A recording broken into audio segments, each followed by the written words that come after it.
Welcome to the MacArthur Foundation's DIF, the online event series that aims to shift mindsets and inspire action towards a circular economy. My name is Laura Franco, and I will be the host in this session. The circular economy presents an exciting opportunity for our future labor market. The potential to create new jobs and redesign current ones is clear. However, how do we make sure that these circular jobs are better than those created in the linear economy? In this session, we will explore the answer to this question and the role that the public and private sector should play to ensure an inclusive labor market. I'm delighted to introduce Joki and Esther from Circle Economy, who will be facilitating today's session. Circle Economy is a social enterprise in Amsterdam, working on practical and scalable solutions to support the transition towards a circular economy.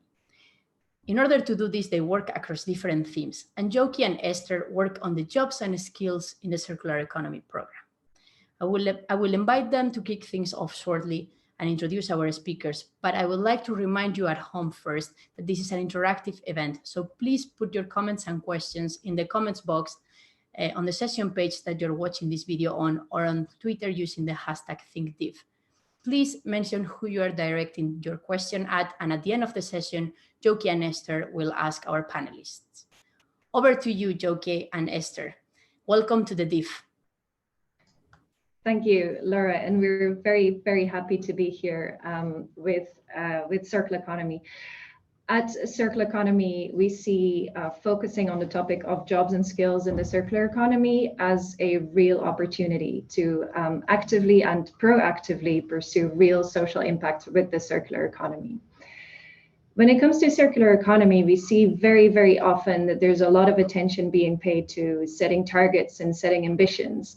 And what we're trying to do here is also put a focus on work and workers who will be vital in achieving those targets and those ambitions. Research up to now suggests that the circular economy constitutes a real opportunity for the labor market. We see that the circular economy is likely to create a number of jobs. The circular economy is also likely to create a high variety of jobs and a high variety of skills demands. We see, for example, a growth in the repair sector, in the waste and resource management sector, in the maintenance sectors. All those sectors are very labor intensive, and we see them growing and creating employment opportunities, at least for the coming couple of years. We also see that jobs change as a consequence of new business models, as a consequence of technological advancement. We see that the content of jobs is going to change. Today, and with our panel, we would like to focus on what we don't know. We don't know whether the circular economy is going to create high quality jobs, whether they are going to create jobs in an inclusive way and for workers with all kinds of backgrounds, for high skilled workers as well as low skilled workers. Will the circular economy also create jobs for people with a distance to the labor market or for vulnerable groups? And what are really the infrastructure and the system that we could in place in order to ensure all those things? We're very happy to have with us this afternoon a very qualified panel who all provide very different perspectives on this topic. And I'm very happy to introduce them to you, and they are joining us from all corners of the world. Firstly, we have Verónica de la Cerda. She is the CEO of Triciclos. Triciclos is a B Corp verified company, waste management company based in Chile, and they specialize in sustainable product life cycles and circular waste management solutions. Next, we have David Powell. David is the head of environment and green transitions at the New Economics Foundation. They are a UK-based think tank striving to create social, environmental, and economic justice. They are equally a campaign partner for the Green New Deal for Europe. And finally, we have Leendert Bos. Leendert Bos is a senior advisor on innovation and partnerships at CEDRIS. And CEDRIS is a Dutch national association on inclusive labor markets. They have over 100 members that comprise all supported employment organizations in the Netherlands and also some larger social enterprises. Welcome, everyone, and thanks for joining us here. We're also very happy for you to join us, our online audience. And as Laura said, we very much welcome your questions, your input, and your feedback through the proposed channels. But first, we would like to ask our panel a few questions. Starting with you, Veronica, and your perspective from the waste management sector, from Triciclos and from Latin America. We see that a lot of jobs that the circular economy is going to create relate to the waste management sector. Now, the waste management sector is, when it comes to employment, characterized by quite a few issues. We see that too often it creates low quality jobs. A lot of employment isn't necessarily well paid, and the sector often struggles to meet health and safety requirements. At the same time, we see that it's characterized by a very high level of informality. In your opinion, how do you think we can ensure that the jobs that the circular economy creates are high quality jobs? How can we ensure that the circular economy provides safe, well-paid and sustainable employment opportunities? Hi, do you hear me okay? Absolutely. Thank you very much for having me. It's a great pleasure to be here, even virtually. It's in fact, I think, a very interesting question. Here in Triciclos, we have worked in what we call the downstream solutions for trying to build up a more circular economy. And in fact, a lot of it has to do with recyclable waste management, right? We've been working with that for almost 10 years already. And what we identified at the very beginning was precisely that there's a lot of informality, not only in the waste management area, but also in the recycling facilities. So we identified that for many years, what we called here in Latin America, the waste pickers, ended up subsidizing the entire value chain by going through trash, picking up whatever is valuable and bringing it to the recycling facilities where they were only paid for the value of that particular material, which tend to be very small, that value. So it actually doesn't pay for the entire service of actually bringing these materials to the facility. But since you're talking about countries where you have a lot of social issues, these people just bring this, and it's better a little amount of money than nothing, right? So we identified that. We identified that it has a lot to do as well with the fact that in Chile, for example, back then, you didn't have a law that actually enforced either companies or local governments to do recycling. So to either separate waste and then bring it to the recycling plant. So evidentially, for me, it's very relevant that the solutions have to have a regulations with them. I mean, you need governments to actually make this an actual formal sector. So waste management or recycling waste management solutions should be a formal industry, let's say. So we developed a facility where you as consumer have to be part of the solution.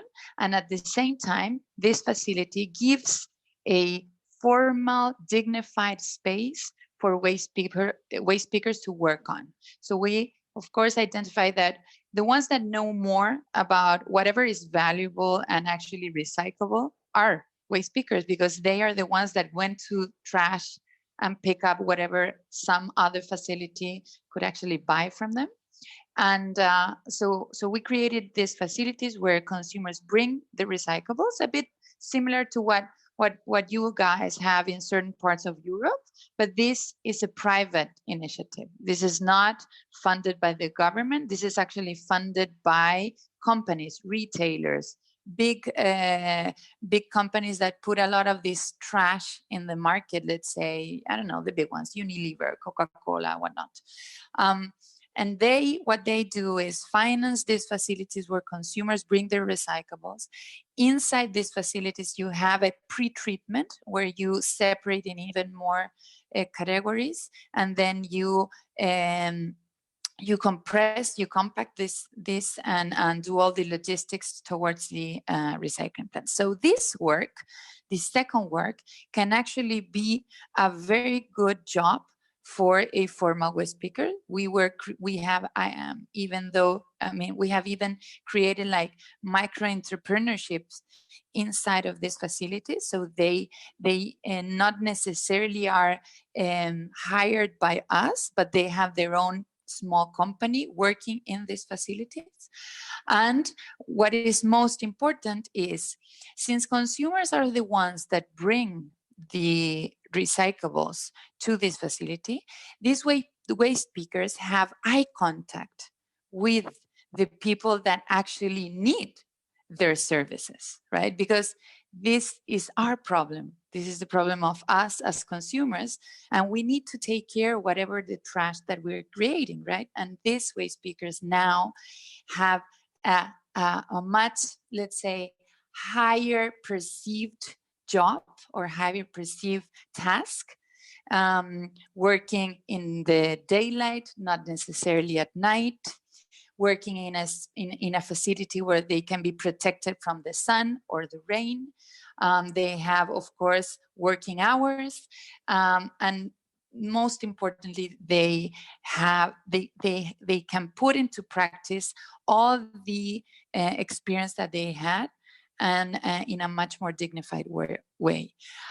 That said, it has been a challenge. So it's not just, okay, I will put this facility and everything is going to be okay, because this is people that, of course, not necessarily have a certain level of education, or they're used to working in other types of hours, which is, of course, not really easy to change. So you need to put a lot of training as well. So first, you need to have certain legal standards. And second, you need to, as a company, you need to put training into all this in order to hire a bit this elevate the standards of what you're actually asking for these jobs.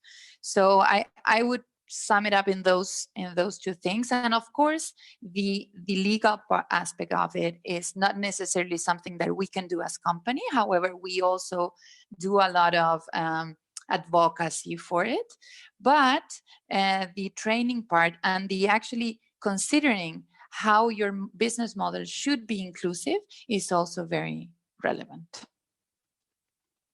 Thanks very much. I hear about setting up a private initiative, a private enterprise that facilitates training, but also leaves room for entrepreneurship or even intrapreneurship within the right legal framework. And then a seemingly small but essential component of direct contact with people actually working with the waste materials, and eye-to-eye or face-to-face contact, you called it, raises the profile and therefore the perceived quality and dignity of these jobs. Very interesting. David or Leendert, would any of you two like to react to this? Yes, hello. My name is Leendert Vos from Cedars from the Netherlands. Thank you very much for having me.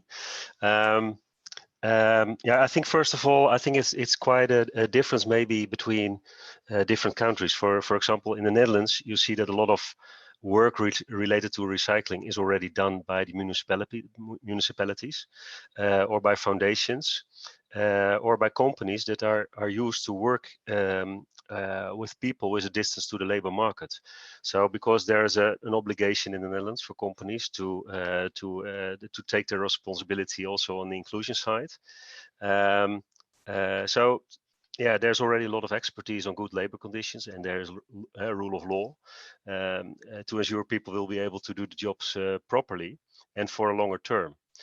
And I think maybe, and that can be quite different from other countries, but in the Netherlands you see that our member organizations, which are organizations, they have a role they are called supported employment organizations. Yeah? So their role is to bring people with a distance to the labor market as much as possible.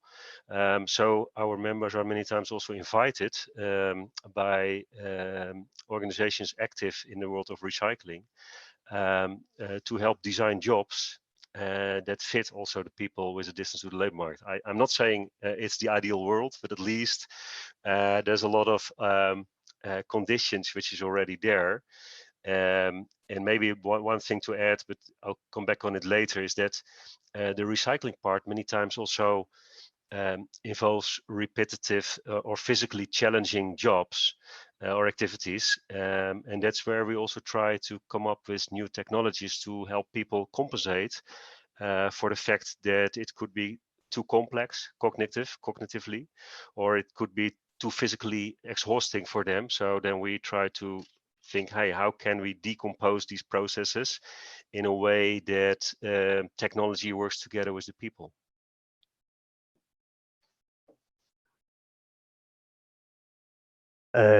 Well, I'm going to talk in a second. Hello, everyone. It's Dave from the New Economics Foundation in London.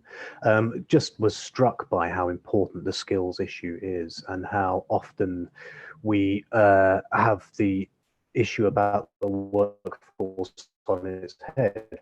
We often think, well, we're going to have all of this circular or green technology. And then as an afterthought, we think maybe we better think about skills and jobs and who's going to do it. But actually what the last two contributors have made me think is just the importance of starting from without, unless we have workers who are skilled and who are able to do the jobs that we need, we're not going to have the technology that we need, certainly not in the short term. And just the real importance of having that focus on skills and on a good skills pathway and making this something that people want to go and do. Great, thank you. And directing question back to Lena, and very much picking up on the point you made around technology, is that, as you say, we see the transition to the circular economy is going to involve increasing use of technology in all sorts of roles. We're already seeing increasing robotisation in repair and recycling. But how can we make sure that the circular labour market is inclusive and, with the introduction of technology, still creates jobs for both high and low skill workers? Yeah, and I'm not saying that we can solve all issues with technology, of course, but maybe a very short introduction is that we at CEDERS, we set up the Knowledge Alliance on Inclusion and Technology together with TNO from the Netherlands, which is a large research institute. And we said, okay, technology is going to be there and it will stay there. So let's find out what are the chances of technology for people with a distance to the labor market instead of just focusing on the risks. So we do a lot on exploring which new technologies can support people in three areas, which is on the cognitive side, on the physical side, but also on the psychosocial side. And sometimes we try to use the technology to strengthen the specific talents, but many times it's also about compensation of what people cannot do. And although I'm not the expert in the field of circularity, but more on the inclusion side and the technology side, what you see already is that there's a lot of interesting business coming up, which means that there's you see a lot of large online retailers. They have to deal with the return flows. So the products coming back because people are not satisfied, or so that that means that the products coming back need to be assessed, and that's generating already a lot of work for the people. They need to sort to decide whether it is fit to resell or it should be refurbished or be recycled.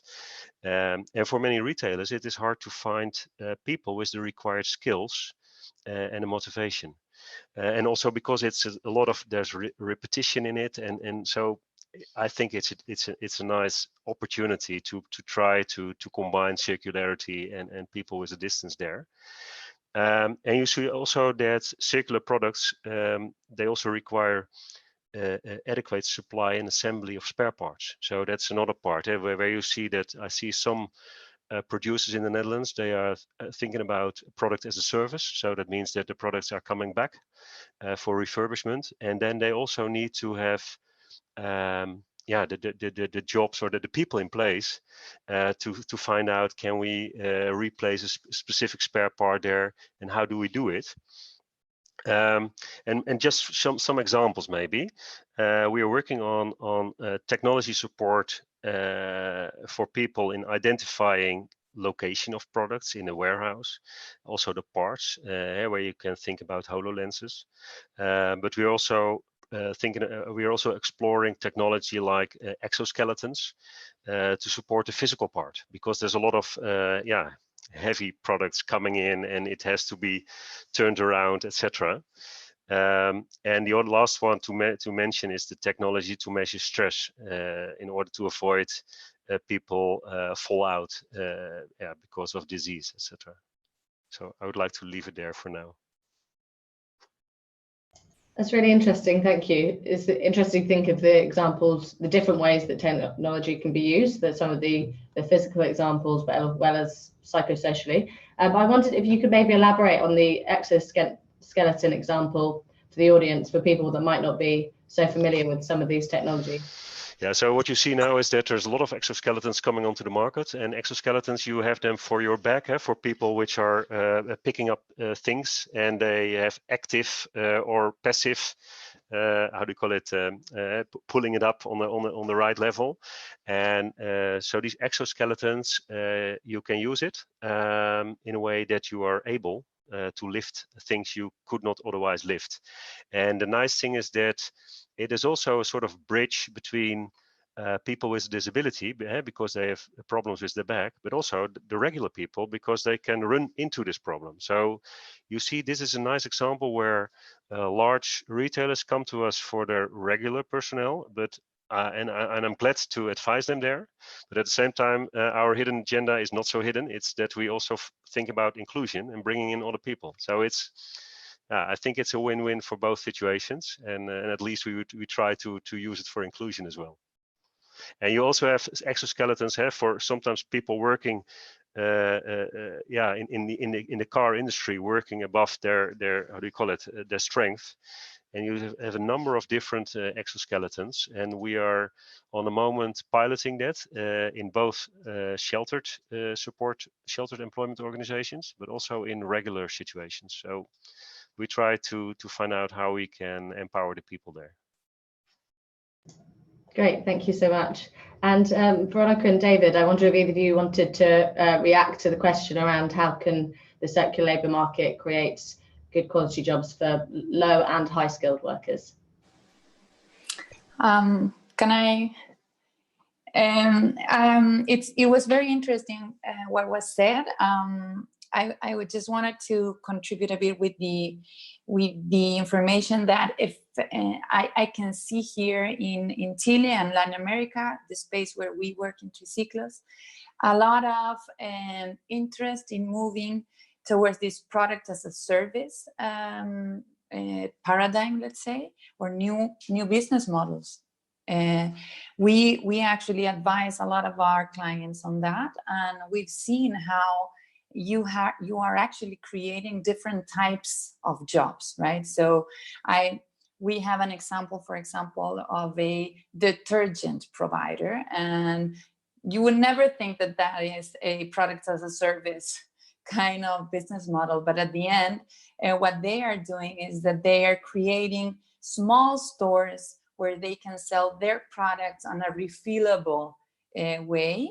And then you are creating new types, of course, of jobs, right? You're creating other types of services that had nothing to do with the guy that is actually producing a detergent for your laundry. So you have there, and of course, again, they started this not only by opening the store, but by understanding that they're entering a different type of market that obviously needs other types of skills, right? We also have worked with a very important telecom company here in Chile, and they have already created these refurbished stores for these cell phones, right? They are not a cell phone creator, right? This is a telecom company, so they buy all this and put it into the market, attached to their services they provide, right? But they have learned that their clients, some of them are very interested in refurbishing their cell phones. And this is not only because of a sustainability aspect, but also because people want to keep their data, and they feel like if I'm losing my phone, I leave it in my nightstand because someone will take it and have access to all my data. So you have to create the solutions considering all these different aspects. And I'm seeing it already in a small country like Chile, here in the south of everything. But at the end, you are creating, of course, a different type of jobs. And I do think that probably there will be losers, let's say, in this. So the important aspect of it is, okay, let's bring the necessary skills, legal frameworks in order to contain the potential negative effect that this changing of business models could create, in order to these same people be able to do the new work that is going to be at disposal. Yeah, and I'll maybe follow on from that in my remarks, but I think it does, some of these things require government to set the right standards and to require government to make sure there are minimum wages paid, there are minimum standards for work. There is a limit to how much you can expect individual companies to do by themselves, and we mustn't forget that need for like that overall framework to protect. Great, thank you. And David, as in your role as the campaign partner for the Green New Deal for Europe, you've spoken already about the role that government plays in setting wages and standards, but could maybe elaborate on what role government should play ensuring that circularity benefits all sorts of workers, as well as different sized businesses, the social and solidarity economy, and also which other actors you think have a responsibility in the transition? Well, thanks very much. It's great to be here, so thank you for inviting me. So yeah, the New Economics Foundation is a think tank based in London in the UK, and we are particularly interested in the interface between economic, environmental and social justice. And I think it's worth remembering that I'm sure for all of us and for people, what we're trying to win with a circular economy is not just a extractive material economy, but also an extractive social one. So we want to build an economy that nurtures value wherever it's found, be that in people or resources, and makes the most use of those. So I think it's really important that advocates of the circular economy don't see the standard of work and the quality of people's lives as secondary. This is something that the transformation that the circular economy can unlock, which is a huge one, can be used as a way to change some of the basics of economic policy. So we should be actively looking to lead for the kind of changes that we want to see. So I've done a lot of work looking actually more in the area of climate change and the just transition from one form of dirty economy to clean economy, but I think there are a lot of parallels that we can read over to the circular economy as well. And I think one of the main things to look at is the issue of voice and power in the economy. So we've been talking a bit in these early exchanges about the role of companies and the role of governments, and there's also a role of workers' unions as well. And where we are in the UK, in common with a lot of economies, there's been a kind of general hardening of labour standards over the last 40 years, and a general kind of removal of social dialogue and the primacy of, if you like, big capital, which is problematic if what you're trying to do is to get a good deal for the workers who are actually required to deliver that. There's a reason that this phrase, a just transition, is so central to what trade unions have wanted. It's in the Paris Climate Agreement. It's written in that there should be a just transition for workers. And that's because it's about giving voice to the people who are most affected. So I was really struck by Veronica's remark. You know, there are going to be losers from the transition. There'll be losers from the transition on climate change, and there'll be losers from the transition to circularity. If we just leave that to market forces, then there's no reason to assume that the jobs will be good jobs. There's no reason to assume that the jobs will be in the right place.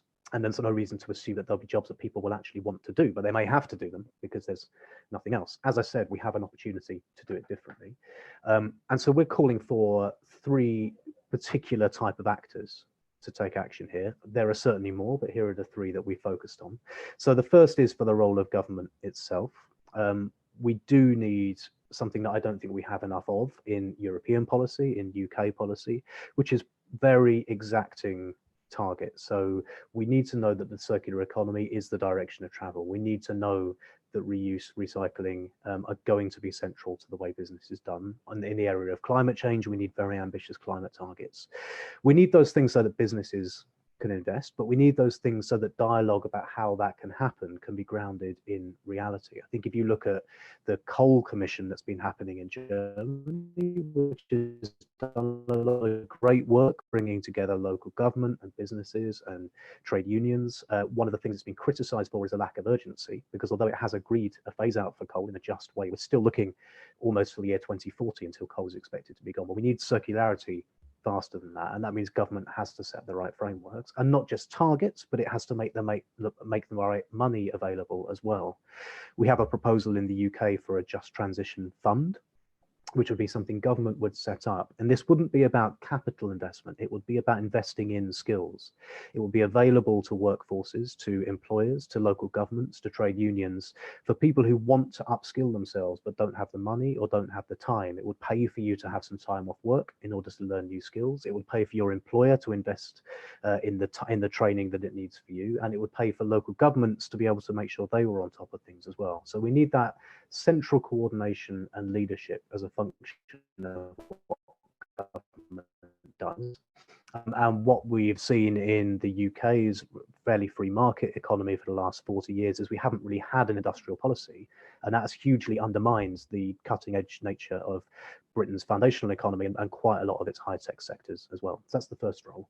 The second is the role of trade unions, who we need to see as being active champions of future work, who feel that they are skilled, that they themselves understand the issues, that they are actively encouraged to be social partners, working with business and not against it, and that their members are able to have a say in how the future of their workforces play out. So at the New Economics Foundation, we want to see much more workforce democracy, the idea being that you should have a say in how your company is run. We have economic proposals for that, but another way to do that is to give people a stake in the future economic planning of their business. You know, what sort of circularity should their businesses have, and what skills do they feel they need to have developed to do that. And trade unions can be an active role to make that happen, but again, they probably need an enabling framework for government.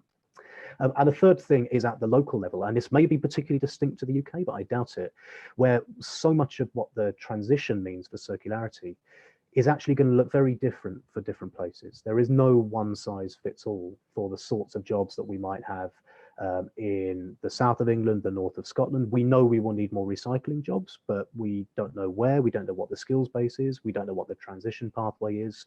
All of these things have to be led fundamentally by local places under an enabling framework of targets and money, but being able to empower the people that live there to have processes to get on with it. So in the UK, we've had decades of austerity, a decade of austerity. We've had the hollowing out of a lot of the capacity of government to think about this, and a very centralized way of doing government. Now, this is different in different places.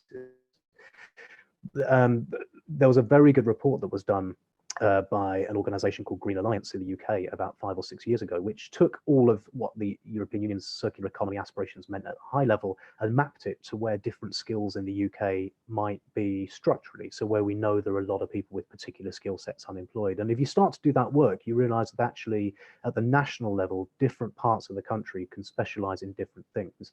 But that has to ultimately be led by what the assets and the needs are locally. And that's about capacity.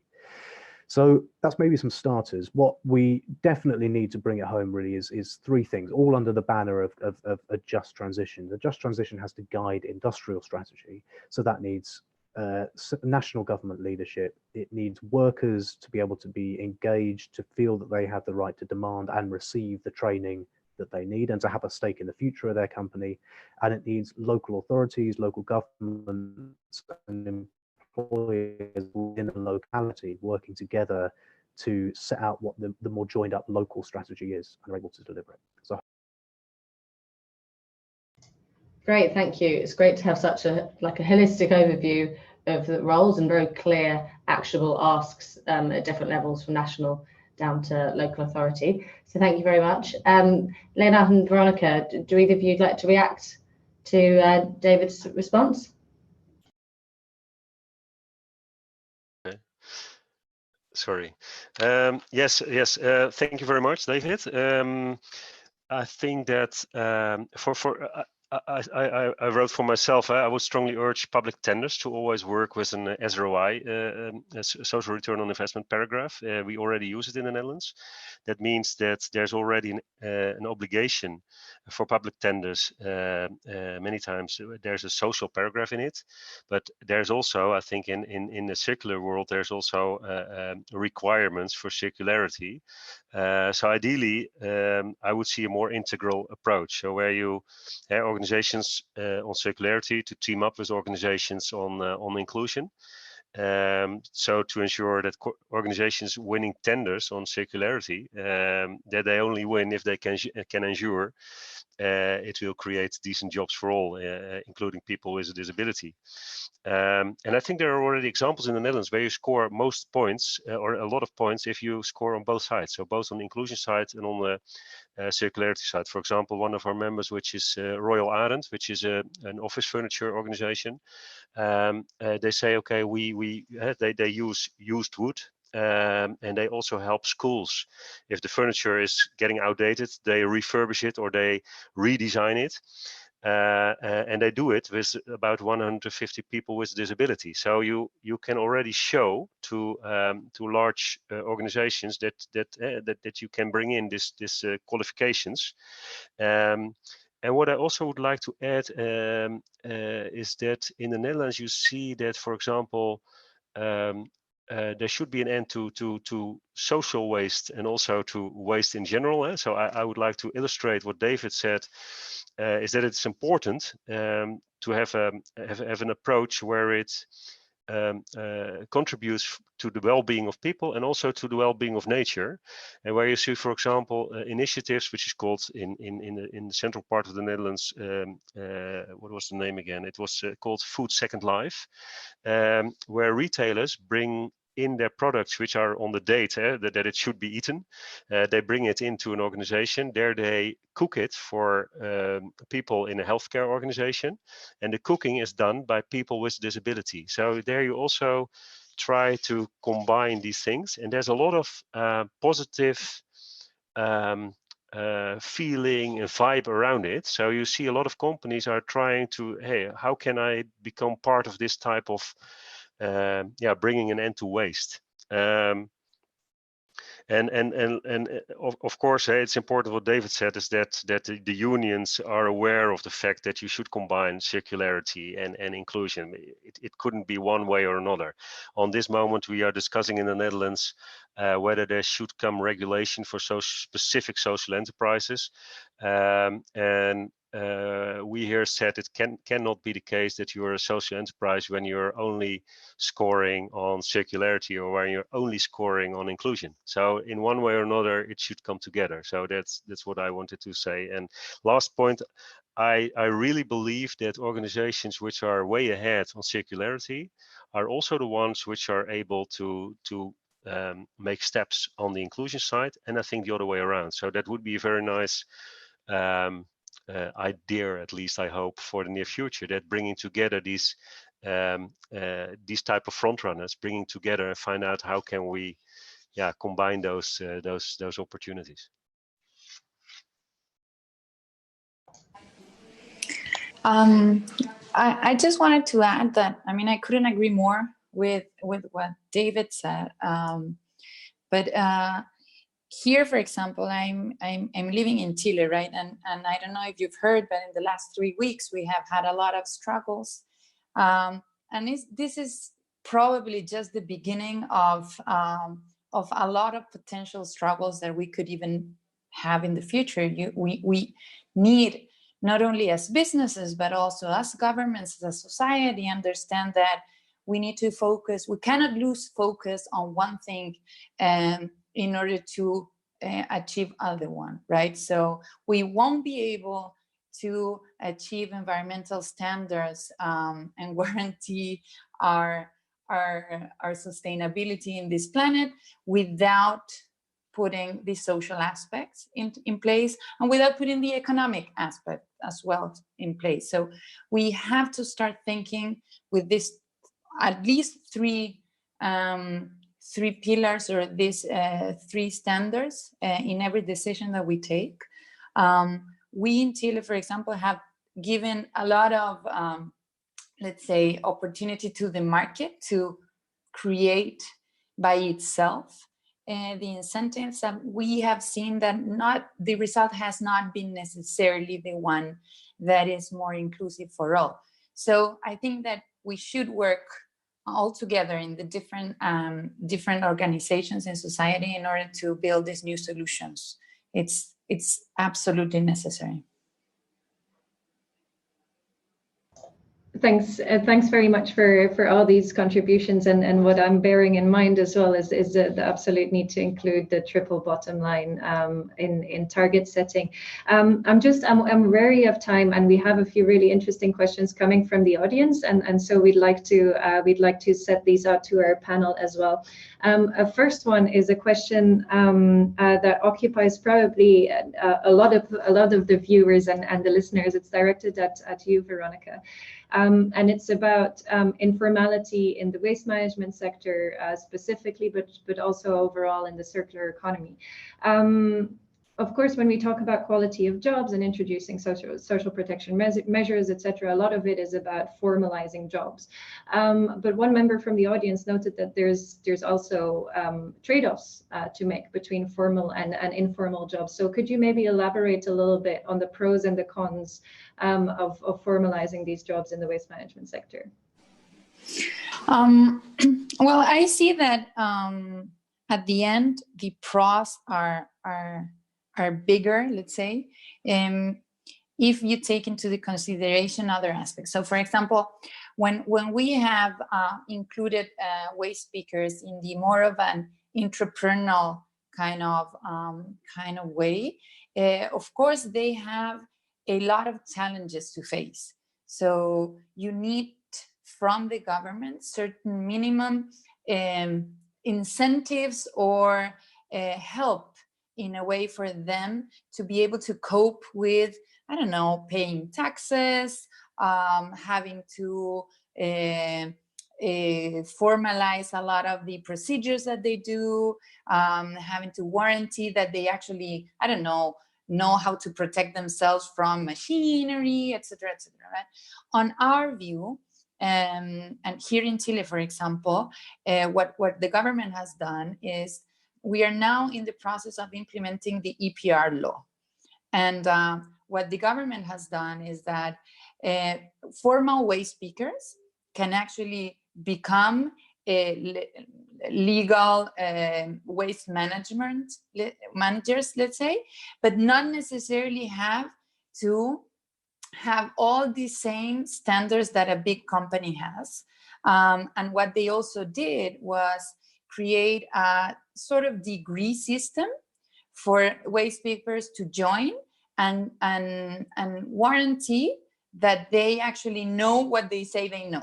I don't know if you follow, but so they created this certification process for waste speakers. And so people go to these classes, they certify that they know these things, they are tested, and so they gain a special degree. So this is, okay, I am a waste speaker, a waste manager, level 1, 2, 3, etc.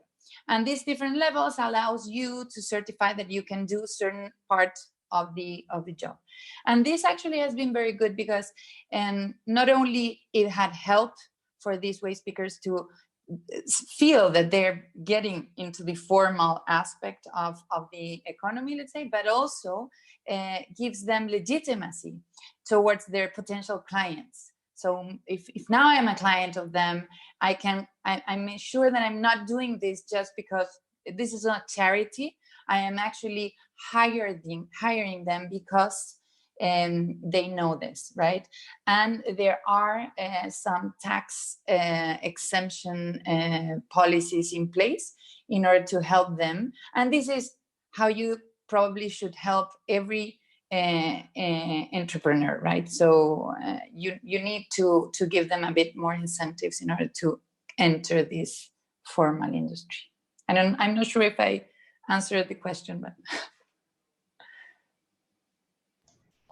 Yeah, absolutely. Thanks very much. I think we have time for one more quick question. Yeah, one more question, and this was specifically directed at you, David. And one of the audience members thinking about pathways into the circular labour market is wondering what your thoughts are on the reforms that are needed to ensure inclusive education, considering the diverse skill sets that will be required in the circular economy. So, for example, bringing in more women with STEM skills and from different disciplines. So I think colleagues will probably have more of an insight specifically into what's needed for the circular economy. What I would say is that, so as you mentioned, New Economics Foundation is a campaign partner of the Green New Deal for Europe, and we have we're campaigning for a Green New Deal in the UK as well. And I think the reason for framing it like the way the Green New Deal does, which is actually what we need is an economy-wide mission, so aimed at decarbonisation, aimed at social justice, aimed at circularity. The reason for framing it like that is it's not just the Environment Department that has to have that as a central mandate. So it starts to imply that your education ministry is thinking about what its job is in developing education policies, skills training, adult training as well. These things are very important. It implies all sorts of things. It implies the Treasury having a specific mandate to create funding for these things as well. So I'm not sure I actually have a particularly in-depth answer to that. I'd be interested if colleagues do, but I do think, as is often the case, it requires that central government leadership to set the overall targets and framework. Leonard or Veronica, would you like to briefly react to that question? Seeing shaking of head from Veronica. Yeah, I'm not sure. I mean, at least, of course, it's important to make sure that it's also part of the curriculum. And I think what you see in the Netherlands, that you see a lot of sectors which are especially active in these type of areas, like in the recycling industry. They already bring in their, how to call it in English, maybe sort of business schools, where they already prepare curriculums which are partly in school and partly at their member organizations. So that already brings in educational part and the business part. And I think they're really interested also in to find out how they could work more with the schools together there. But there's always an opportunity to do better. But I think it's important that people are that children, if they're in school, that they're already prepared for the jobs which are coming up there. So I really know right what David says. Yeah. And just to add very quickly, if I can, something that we see in the area of climate change, which I know a great deal about, is that university leavers and school leavers are demanding that their universities are teaching the right things. So we often frame the issue as, oh, well, schools and universities and skills colleges should make sure they're teaching people circularity or teaching people about climate change. Well, actually, the demand is there. You know, the people leaving school now know what the world is going to look like. They want to be part of it, and they're demanding that their education providers give it to them. So maybe we should think about the question from that lens as well. Behind what. Right, so a call as well as to connecting industry and education. Do I see a last remark from Veronica? Or yeah, I mean, I just there are probably two aspects, right? One is we literally need a cultural change, and of course there's a lot to do there in terms of education. We as well are working a lot with schools, university, and whatnot. But in order to actually understand that a change needs to happen, and probably we are working a lot on that, and we've been moving forward. But what you mentioned, David, it's absolutely essential. I think I see in the new generations the need to find in the universities this purpose or these tools in order to put their purpose into practice and not necessarily finding them. So when I went to business school, and I went probably to understand the more conventional tools, but there were a lot of people that probably already had those and felt that they need to go to business school, but they wanted to have something else, and they wanted to understand the power of private sector in order to change things, and how this triple bottom line is actually taught in schools, not just like an elective part, but also include them in the more core classes in different careers or whatnot. So I think that probably there's a lot to be done there. Thanks very much, Veronica. Unfortunately, our time is up. We've filled it with a very, very interesting discussion. We have quite a few more questions from the audience that we weren't able to answer, but these questions were asked on the public channels of DIF, and so both ourselves and the panelists will try very hard and answer them in those locations, even though we weren't able to address them now. There's a couple of points that I'm remembering from this hugely interesting session, and one of them is about the interplay between different actors, between different stakeholders.